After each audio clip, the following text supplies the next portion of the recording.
everyone! Welcome back to our channel.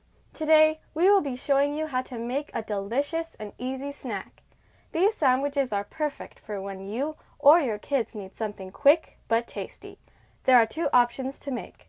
Hope you enjoy!